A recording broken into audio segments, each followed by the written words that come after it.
Hello and welcome to another October Spooky Monster Monday. On today's episode, we're taking a special request and we're covering the Bone Naga.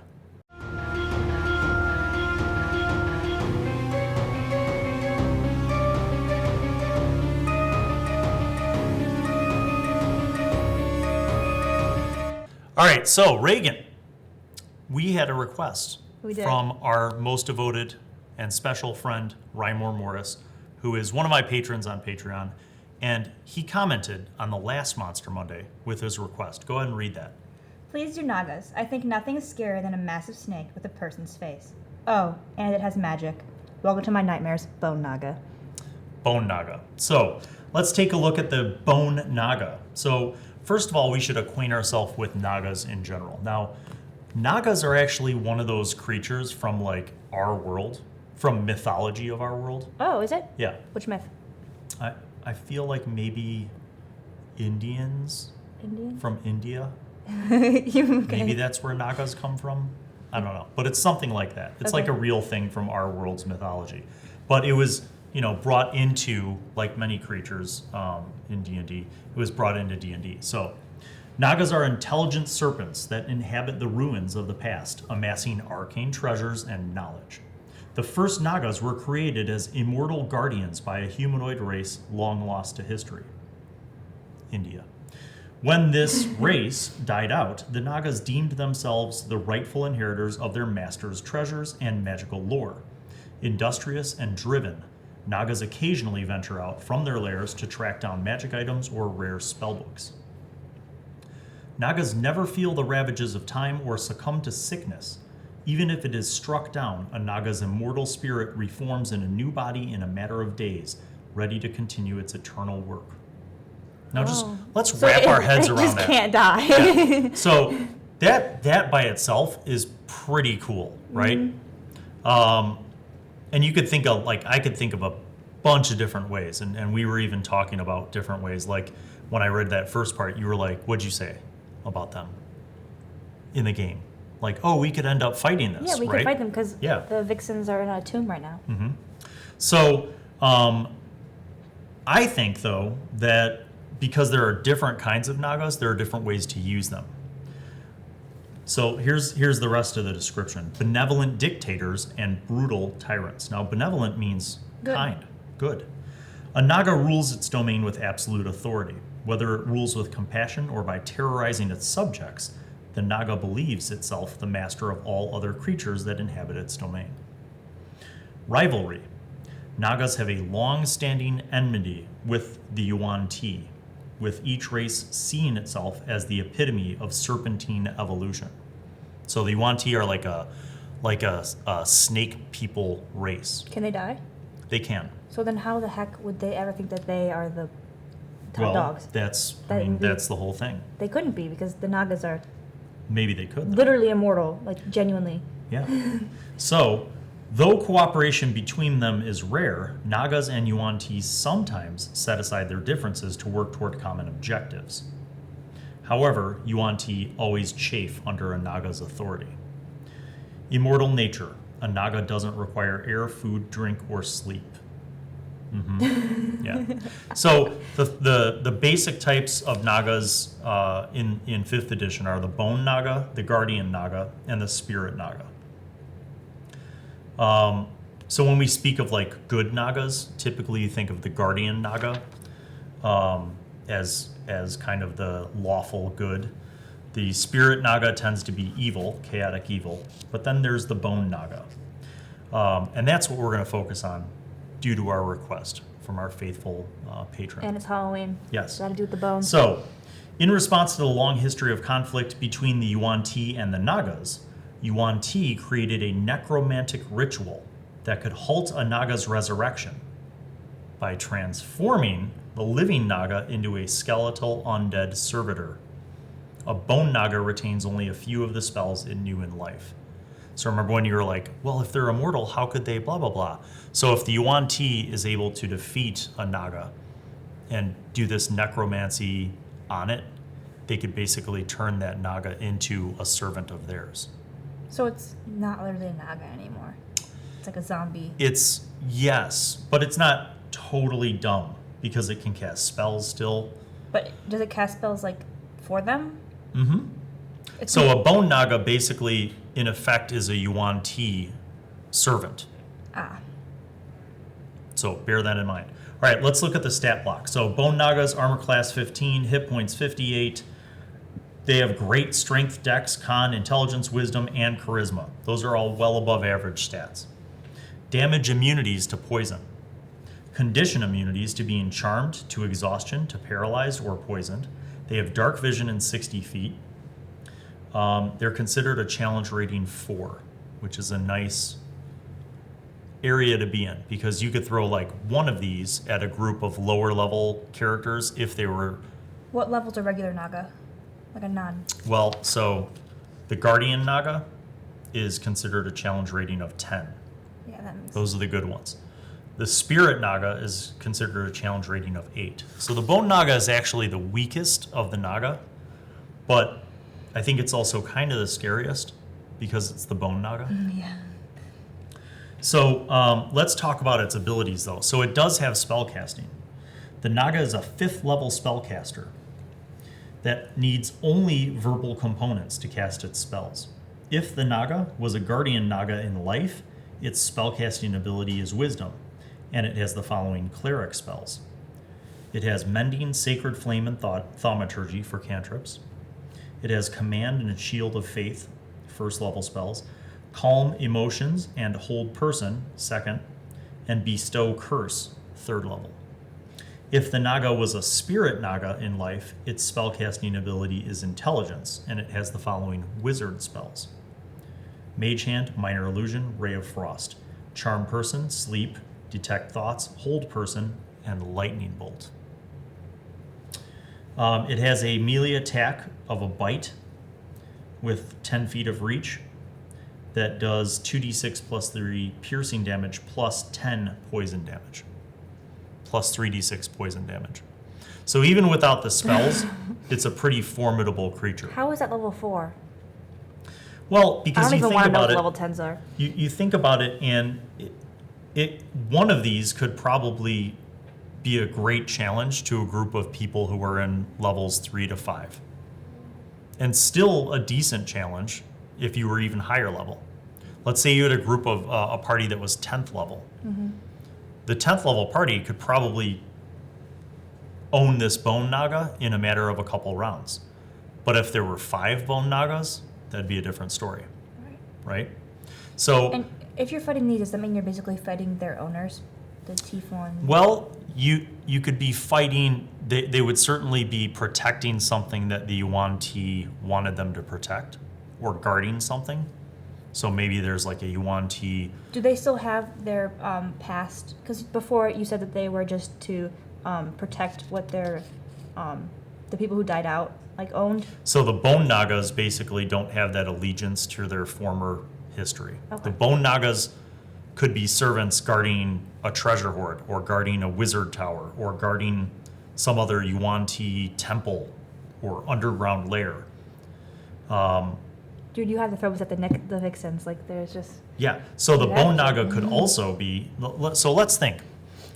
Let's make up a few adventure scenarios. Okay. Where would we find a Bone Naga? So the nice thing about a Bone Naga is that you could throw them into any dungeon, Yeah. right? Any dungeon, and all you have to do is figure out a rationale for why the Bone Naga would be there. Maybe the Yuan Ti wanted to stake their claim on this dungeon and didn't want anybody else to go in there and explore it. So they basically ordered a couple Bone Nagas to be the sentinels and guard the entrance to the dungeon. That could be one easy scenario. You mean right? Centennials? Isn't that different? One other thing could be maybe specific to the Yuan Ti. Maybe the party is in a jungle. Okay. They're in this jungle, on this island that hasn't been explored, and they're kind of going through, and you're incorporating exploration, and it's a dense jungle. There's no signs of civilization. And early on in the adventure, you have some animals, some beasts kind of attack the party. Yes. Maybe some giant spiders that live in the jungle. Okay. Or some bloodthirsty monster birds, right? Dang. Okay. Something like that. And then they stumble through into a kind of a clearing in the jungle, and they see these ruins covered in vines. Like imagine like Aztec or Mayan ruins. With strange statues to gods that nobody recognizes when they make their religion rolls, or maybe they do recognize them. And there's a sense that this ancient, lost civilization can be explored, and they start to explore it, and maybe they find gold inlays in some of the statues and gems, right? And then they find that there's like an opening to this one master building, and in front of the opening are these giant serpent skeletons that look like they're dead. Yeah, they look like they're dead, right? And there's vines growing over them and everything.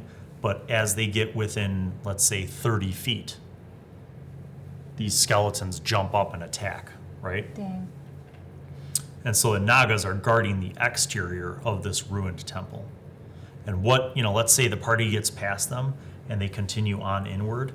Maybe they find that, this temple and this civilization was an older Yuan-Ti civilization, and that there's even more Bone Nagas inside.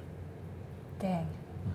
Yeah, you could do a lot with this. Now, those are just a couple examples, but let's reread this part because I found this interesting. So, industrious and driven, Nagas occasionally venture out from their lairs to track down magic items or rare spellbooks.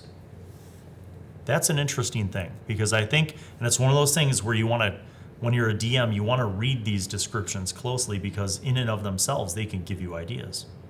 So let's, instead of having the party find the Naga, let's think of a scenario where the Naga would find the party. Okay. So you're an adventuring party, you're mid-level, Yep. right? What do you think, Reagan? What do you think would be bait? What would the party maybe have that would draw a Naga to them? Maybe they're just wandering through the countryside looking for adventure, and they get attacked by a Naga. Why? Well, Tetra's, she has powers, right? Maybe she's a spellbook. A spellbook, it'd have to be a pretty powerful spellbook. Maybe she finds a powerful spellbook and brings it within distance where a Naga would sense it. Yeah. We have those powerful. An amulet? Yeah. Yeah, sure. So it could be something that the party doesn't even realize too, right? Let's say the party just finished an adventure and they found a whole bunch of cool stuff, jewelry and rings and necklaces, and they think maybe some of it's magic, but they haven't had a chance to research it and attune to the magic, so they don't really know what it is. And maybe one of those things that they got was actually some special magical item that the Naga desires. Yeah. A crown, a necklace, a bracelet, a ring, some kind of magical item, right? Or a spell book. And the party doesn't even know that they have this thing or what it's there for or why it's important, but they have it, and now the Bone Naga is after them. Right? Now they're... Can we talk to it? Because it's pretty smart. Yes. So imagine for a moment that it speaks common plus one other language. But it's by itself. It's been silently tracking the party and following them. And now it's nighttime and the party has made a camp. They have a fire. I set up my cordon of arrows. Everybody, you set up your cordon of arrows. Smart. And then the party, is like, all right, time to go to bed. And somebody's up on watch. And you're on watch. And you make a perception check, and the DM's like, you hear some kind of like a rattling or rustling from about 60 feet away off in the trees. What do you do? What would I do? Yeah. Well, I would hope that my arrows work, but I don't think that'll kill this Bone Naga. Let's say it's further out. It hasn't triggered your cordon of arrows. If it's further out, I would wake up one other person. Okay. You wake up another person, and they're like, what is it? And I say, I hear something. And so I would stand outside with them so that one other person would be ready in case something did happen. Okay. And then I would ask them to finish my shift with me or until the sound went away. Okay. 10 minutes goes by. You don't hear any other sounds. Okay. I'm You're just going to wait there? just going to wait there, yeah. Okay. Your shift goes by. You go to sleep. The next person wakes up. They hear the sound. Same direction. Just going to wait there? Yeah. So the Naga is dead. and it doesn't need sleep, and it doesn't need food or water No. or air. But we do. It's just going to keep following you.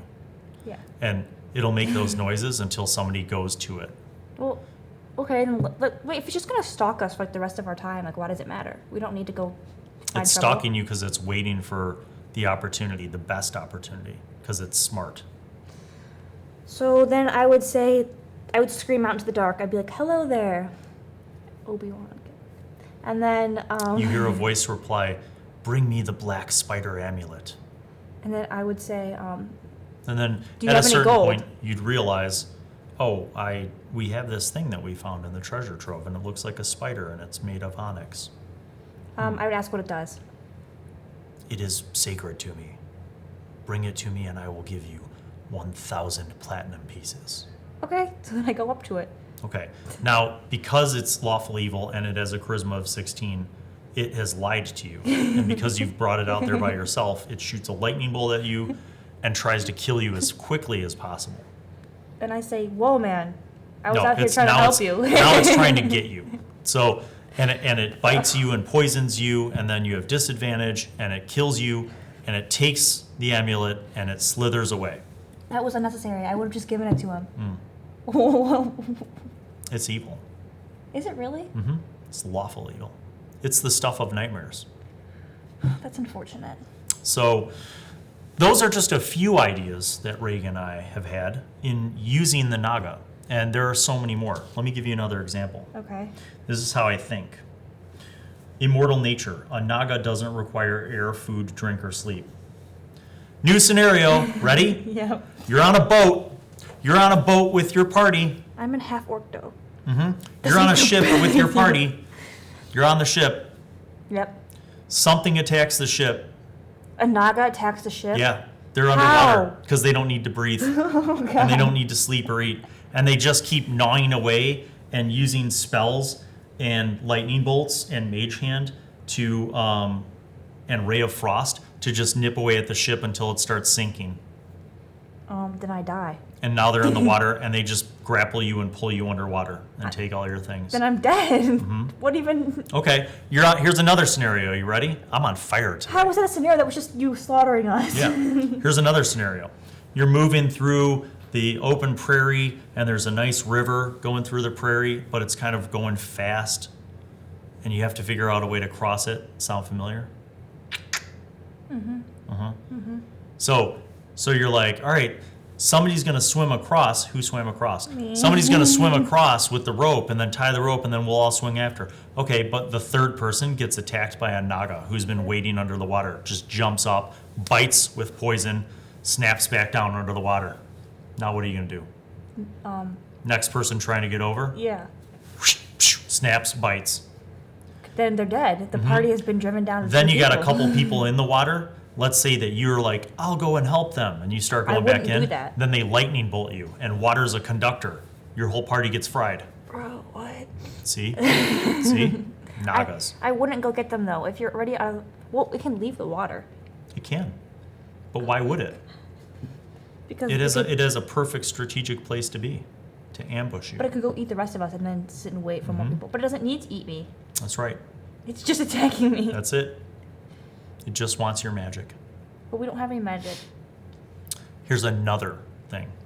What if the Naga doesn't attack you, but using its abilities, it creates a minor illusion that distracts you, and then when you're the only person guarding your cap, it casts sleep on you, and if that doesn't work, it casts hold person on you. Then it slithers up closer. It uses Mage Hand to take the magical spell book from you, and then it slips away. And if you try to chase it, lightning bolt. Well, I wouldn't chase it because no book is worth my life. What if it is? But it isn't. Okay. So, there you go, Rymore Morris. I hope you've enjoyed this special tribute episode of Monster Monday in the wonders of October. May all of you have scary, horrible, nightmarish adventures, and may you roll horribly and fail all of your dice rolls. Thank you, and peace out. Much love.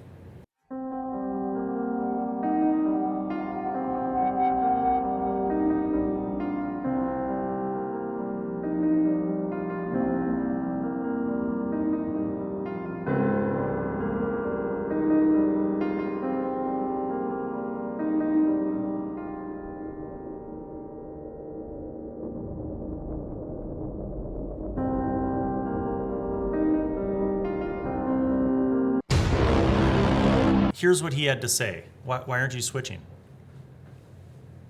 God damn it, Carafa. Son of a bitch, god damn it. You know this song. I don't know. I don't know your new people music. No, still don't know it. Son of a bitch!